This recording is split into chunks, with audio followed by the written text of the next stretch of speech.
In the last episode, you heard from Riley Strickland from LoomCube, who shared how direct-to-consumer brands can scale with landing pages. Today, on episode number 34, get ready. John Roman is the CEO of the BattlBox Group, a $30 million e-commerce subscription portfolio. We'll be discussing retention and churn reduction strategies for e-commerce brands. I'm your host, Raphael Paulin-Daigle, and I'm the founder of Splitbase. This is Minds of Ecommerce. Now, this episode today is brought to you by, Splitbase. At Splitbase, we help direct-to-consumer brands such as Dr. Squatch, Hyperice, and Amica A/B test, design, build, and manage high-converting landing pages and on-site experiences. Our optimization programs pinpoints exactly where your store is losing money most, and then we help you fix it. The result? Increased conversions, AOV, and of course, improved marketing efficiency. With our team of conversion optimization specialists, performance marketers, and conversion-focused designers, we've got your back when it comes to testing and optimization. Request a proposal on splitbase.com today to learn how we can help you get the most out of your marketing spend. All right, John, welcome to the show. Thanks for having me. I'm excited to be here. Yeah, thank you so much for being here. I'm really excited to dive in everything you've got to share when it comes to retention and subscription, because you ran and actually still run multiple companies in that space. So maybe just before we get started, as you know, this podcast is all about going deep, dissecting marketing strategies, so our listeners can get the most value right away. But just to give people a bit of context, for how long have you been working on the BattlBox Group? And you were just telling me before we started recording that you sold it, then you acquired it back. So maybe let's give a little bit more context. Yeah, so we started BattlBox in February 2015. Initially it was just BattlBox, and then as time went on, we launched additional brands. And then in 2019, we went into acquisition mode and purchased a few other brands, all e-commerce, mainly subscription centric, and always focusing on content and community, and not just the aggressive sales pitch that you see a lot of e-com brands do. And then probably the culmination of the content piece was our Netflix TV show, which was in 2020. And then shortly after that, we felt, hey, are we going to get any higher? Maybe this is time to sell. Found a company out of Toronto. They acquired us in 2021. They just acquired two of our brands, BattlBox and Carnivore Club, which Carnivore Club's monthly charcuterie artisanal meats brand. And then, to no fault of their own, everybody knows the markets were tough the last couple of years, and it created an opportunity where we didn't buy Carnivore Club back, which was a company we had acquired in 2019, which was perfect timing to buy a meat subscription right before a pandemic. But we just acquired BattlBox back, and we have it again. So it's been a fun roller coaster. Sweet, exciting stuff. Now, obviously, you have a lot of experience in the subscription space. So what I'd love to get out of our chat today is really, what are some of the things that you have found to work across your brands when it comes to subscription? So I'll just ask you this. If there's three things you've learned over the years since 2015 that made the biggest impact when it comes to increasing subscriptions or, retention, right? What would those things be? If there's anything you think you can share. So the first one isn't necessarily on the retention side. It's just acquisition, right? So, I think everybody in direct to consumer knows that it just has become more and more difficult over time to acquire customers. I look back at 2015, 2016, we were acquiring customers on average for BattlBox $5-6. Wow. Those times are long gone. So, it's easy in hindsight to look back, but knowing what I know now, I would have maxed out every credit card, any dollar I could have borrowed to acquire a customer for that, because it's obviously substantially higher now. And I think with all the post iOS challenges and just all the other Google's doing the same thing, it it's become so much more difficult to acquire customers. So Mm, I think the biggest piece of advice is anytime you have any sort of campaign or thing you're doing, like just go scale, gas it, figure out the logistics later. Like you can't squander your opportunities. If you find something that's working, and it could be, we're talking maybe Facebook ads, or you're just finding you guys find an amazing tweak to the site, an AB test where you find an unlock. You just got to go, mm. and you can't say, oh, just scale. You can figure it out, and you can be honest and transparent with your customers that, like, hey, there's unfortunately a delay as we wait for product. Like, get the sales when you can because they're so hard to get. And Um, John, maybe I'm going on a side note here, but I'm actually, since you're talking about acquisition, one of the things that, I've found working with a lot of subscription brand as well is a lot of brands have a hard time convincing people to sign up for a subscription right away, right? People have that fear of getting into a subscription. Um, is there anything that you guys have found that tends to help people do that first jump and subscribe, even though they haven't really tried the products first?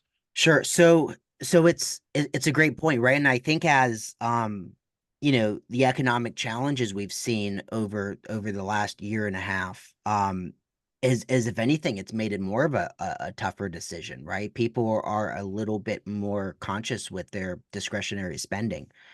For us, we've seen currently, and this has grown. It wasn't this far out previously, but right now, 35% of our new customers signing up for subscription, they've known about us for 6 months or greater. Hmm. Oh, that's a long decision-making process. So what we found work is simply doubling down and focusing on our content and just making it a very soft, you look at all of our posts across all, Instagram and YouTube and Facebook and TikTok. We're not like hard selling, Mm, trying to, like, we're just educating and showcasing what we do and really focusing on that because that's top of funnel. The reality is and especially with the economic uncertainty, um on the need want scale of, unfortunately where we're at, we're not, you could argue we're in the need category, but we're pretty far towards the want. right. Consumers, at least in North America, really put emphasis and focus on wanting to connect with the brands they spend that discretionary income on and Mm, feeling some sort of bond, whether it's the creator, the founder talking, in your case, you're doing these podcasts, right? yeah. Like you're humanizing. Mm, And it's the same on the direct to consumer side too. Like people want to connect and offering that community piece and content piece and showing that we're we're humans, we're yeah. real. Yeah. I think it goes afar. It goes really far. Amazing. What are some ways that you guys are doing that as a brand? Sure. So, one of the biggest ways we have a members only Facebook group. Mm, And we could argue, is the best practice being on Facebook for this? I don't know. Previously, we were on a custom like Reddit style forum. mm, But it didn't have the tech that Facebook has, right? Facebook, it really helps us streamline it all. yeah. And I don't know, will we always have the group on Facebook? I'm not sure. There's other options out there, but having that community. So you have to be an active member to be in. You'll have, in a given week, you might have 8 or 10 battle boxers, actual battle box employees in the group, chatting, posting, engaging, really just showing the community piece. We'll do exclusive giveaways, Mm, contests, live videos in there. Um, just adding the community piece, I think it's one of those intangibles that brings a lot of value. We'll also do amazing. larger giveaways. So right now we're doing a $100,000 giveaway to our customers where it's a it's a new Jeep, it's some cash, and it's Damn, a trip to Africa.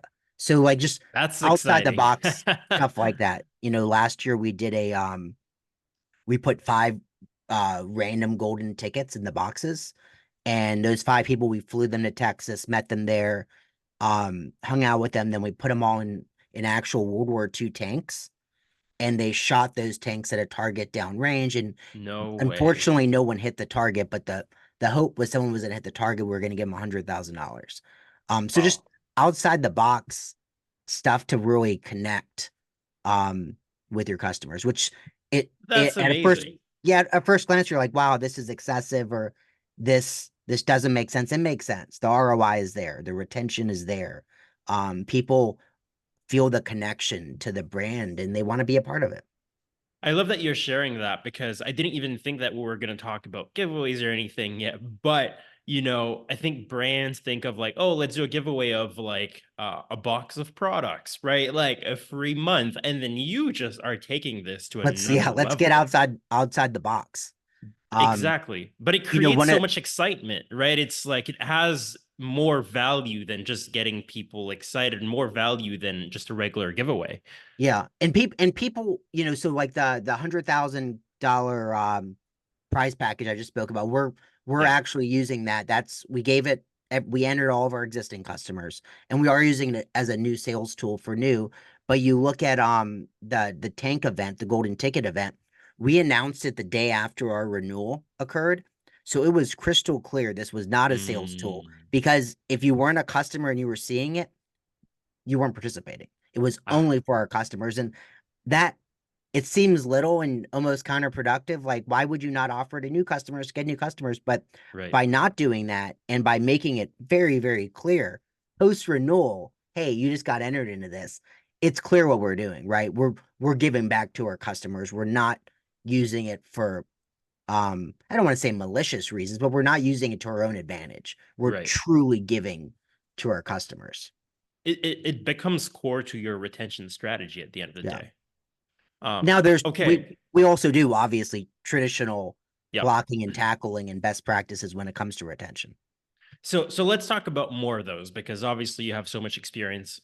Now that's what we talked about is a little out of the box for sure. Sure. I love that. What are Let's some talk of the in the things box. that maybe are, yeah, a little more in the box, but that some people might not think of, right? Some things sometimes are obvious yet aren't so Yeah. obvious. So we've been working on retention and churn reduction back before it was cool, right? Right. Now it's been such a buzzword the last couple years because everybody's struggling with acquisition, but we were, looking at it, pre-pandemic. It was a hot button for us. So I'm trying to think of some of the best things we've done. So there's if you have a subscription, regardless of what platform you're using, there's some sort of data analytics where you're going to see like the waterfall Mhm. of by cohort and what their lifespan looks like, how many you retain each month, when they fall off. So with us, with BattlBox specifically, we did this for all of our brands. We saw, if you're looking at this waterfall, we saw between the third and fourth renewal, there was just a little, that the chart didn't go as Mm. smooth as we would expect. There was a bigger drop off, after that third renewal, before that fourth box. And we said, okay, well, more people were leaving than we expect during this window. So what can we do? We've tested all kinds of stuff, from sending them a little gift in the mail, to just some communications, whether it's an SMS or an email or an app push. But what we found worked the best, and we still do this, is before the fourth renewal, we send them an email, and it's pure surprise and delight. It's just thanking them for being a customer, how excited we are to have them, and more importantly, we're giving them a discount off their next renewal, their next box. Mm. They don't have to do anything. We're just letting them know. They were expecting to pay 170 on this renewal in a few days. We're just letting them know that the next renewal is actually only going to be 150. And it's this little thing that it doesn't seem like a lot, but it's a lot, right? Because it's true surprise and delight. It wasn't expected. It makes the customer understand, wow, these people actually do care about me. Hmm. It's a warm and fuzzy feeling, right? You think about um, anybody listening to this, you think about anytime anybody is surprised and delighted you, and it's such a good feeling and it just warms you. And we saw that little tiny email automation completely normalize the waterfall churn line.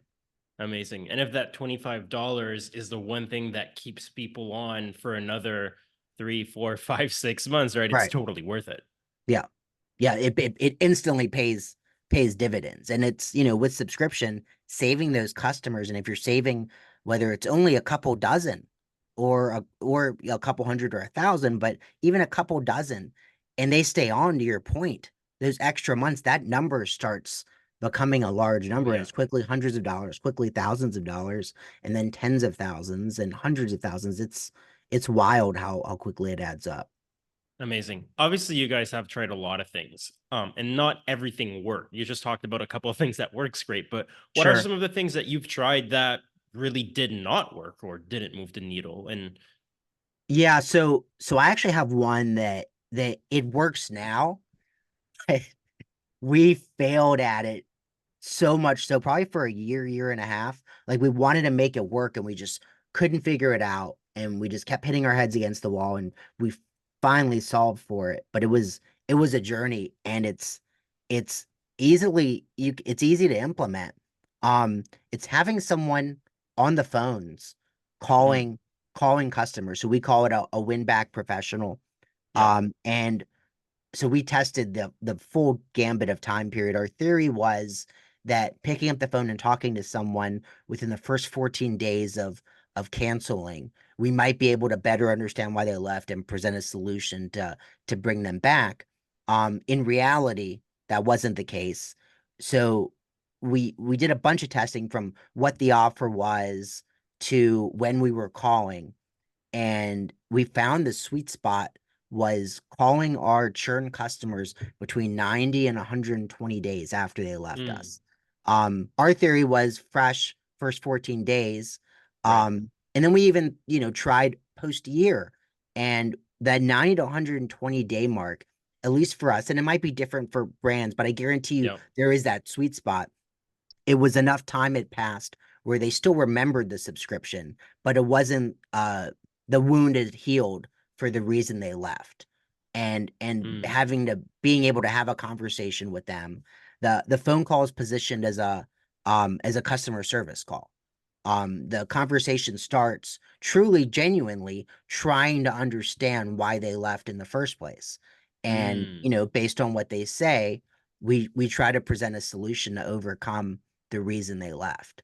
So you And get customer insights plus a high yeah, chance of winning them back. yeah, it's win-win, because it's just Amazing. making us better, knowing why they're leaving, and if we can retain them, it's such a win-win. Totally. And who does these call? Like, is it like a full-time position that So only it does it it that, is or it is now. okay? So it is a full-time position. We started off with part-time as we tried and consistently failed at trying to have these conversations. But once we dialed it in and understood the volume and how it could scale, it instantly became a full-time position. Hmm. I think a lot of brands think of win back campaigns as an email, but you guys definitely went in the other direction. And Of what a I phone call, find yeah. interesting is that now it works, but it took an entire year to make it work. And I think most brands would have called it quit Yeah, you way would have given before. up. It's just not a Yeah. fit. So actually, let me ask you this: why didn't you give up? So the the reason we didn't is because I had spoken to a couple of brands that Mm, both were wildly successful at it. mm, And, comparing notes and talking through it with them, and we'll try this, try that. And the reality is it's not a one size fits all, right? One of the brands was calling in the first 14 days, and they had tested other stuff, right? I'm assuming they did. And the sub 14-day thing worked for them. Um, Another brand that was doing it really well told us to look at the offer. But we knew that these two brands, and they're decently sized 8-figure revenue brands, both of them were having success with us and generating money where it was very profitable. Um, Mm, so I think combination of stubbornness and also realizing that these two brands are doing it and they've figured it yeah. out. So we can figure this out.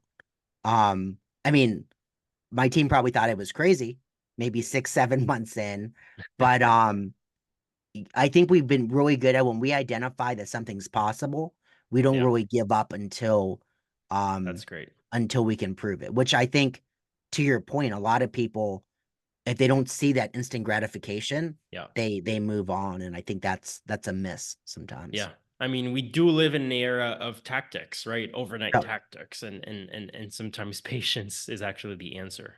right. Um, John, obviously you've been running a portfolio of highly successful brands. I'm curious, who do you look up to?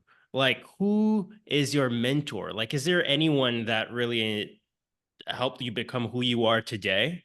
Yeah, so I've definitely had mentors along the way. So previous life before e-commerce, I was in just traditional B2B sales, and I had picked up a mentor um during that. Actually, I picked up a couple of mentors. One of them, though, is actually on our board at BattlBox. So I Mm, was, selling technology.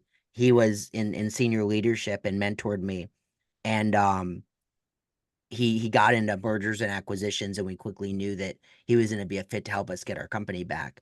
But I think you're right. I think finding those mentors is paramount and key. Find someone that is, and even if they're just a couple of steps ahead of you in the journey, um, there's learnings to be had. And I think there's also, I can attribute a lot of success to the mentors, but I can attribute a lot of success to just having conversations with peers, mm, people that are in a yeah, similar boat. So I'm in 3 different, I guess technically you would coin them like mastermind groups. yeah, Um, but they're not, I'll be honest, they're not the mastermind groups where you're paying thousands of dollars.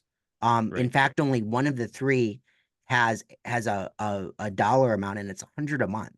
It's Hmm, purely just to make there be some yeah, kind of buy-in, because the theory is that even if it's just $100, if you're giving it, you're then going to be a little bit more engaged. Um, totally. and I think there's a lot of value. Like, you don't have to join necessarily one of the bigger mastermind groups. Try to set one up your own yourself.